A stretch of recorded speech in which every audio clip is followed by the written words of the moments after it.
আসসালামু আলাইকুম রহমতুল্লাহি ওয়া বারাকাতুহু নাহমাদুহু ওয়া নুসাল্লি আলা রাসূলিহিল কারীম আম্মা বা'দ ফাআউযু বিল্লাহি মিনাশ শাইতানির রাজীম বিসমিল্লাহির রহমানির রহিম আল্লাহুম্মা সাল্লি আলা মুহাম্মাদি ওয়া আলা আলি মুহাম্মাদ কামা সাল্লাইতা আলা ইব্রাহিম ওয়া আলা আলি ইব্রাহিম ইন্নাকা হামিদুম মাজিদ আল্লাহুম্মা বারিক আলা মুহাম্মাদি ওয়া আলা আলি মুহাম্মাদ কামা বারাকতা আলা ইব্রাহিম ওয়া আলা আলি ইব্রাহিম ইন্নাকা হামিদুম মাজিদ।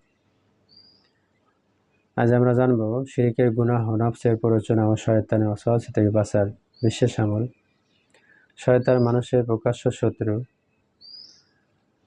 আর নফস এবং শয়তানের ধোঁকা মানুষকে জাহান্নাম পর্যন্ত পৌঁছে দেয়। শয়তান কোরআনে আসছে যে শয়তান মানুষের প্রকাশ্য শত্রু।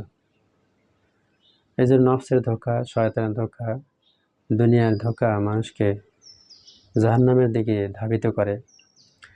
কিভাবে আমরা এই ধোঁকাগুলো থেকে বাঁচতে পারি? এজন্য আল্লাহ রাসূল তার পবিত্র জবানে বিভিন্ন ধরনের দোয়াও শিখিয়ে দিয়েছেন আমাদের জন্য।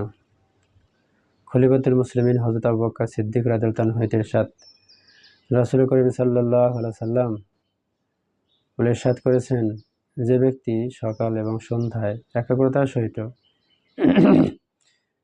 যে দোয়াটি এখন পড়া হবে, দোয়ার কথা বলা হয়েছে, যে পাঠ করবে, আল্লাহ পাক তার আসমানি ও জমিনের সমস্ত বালা মুসিবত থেকে রক্ষা করবেন। নফসের প্ররোচনা, শয়তানের ধোঁকা এবং শিরকের গুনাহ থেকে আল্লাহ তাআলা হেফাজত করবেন। এই দোয়াটি মুসনাদে আহমদ, আসরারুত তাবিন, ফাতহুল কাবির ফি খয়রি কাসির কিতাব থেকে গৃহীত হয়েছে। চলুন আমরা দোয়াটি একটু শিখে নিই। বিসমিল্লাহির রহমানির রহিম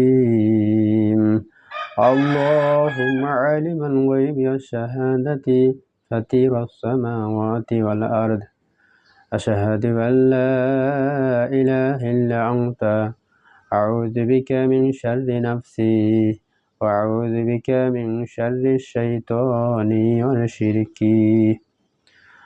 اللهم عالم الغيب والشهادة فاطر السماوات والأرض أشهد أن لا إله إلا أنت أعوذ بك من شر نفسي وأعوذ بك من شر الشيطان وشركه.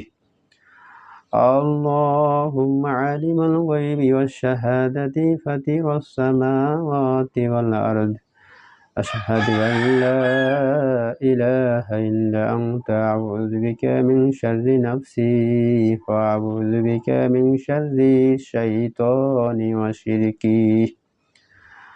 اللهم عالم الغيب والشهادة فاطر السماوات والأرض أشهد أن لا إله إلا أنت أعوذ بك من شر نفسي وأعوذ بك من شر الشيطان وشركه.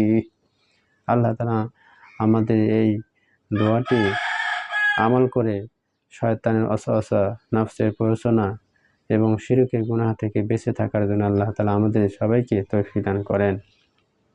আমিন।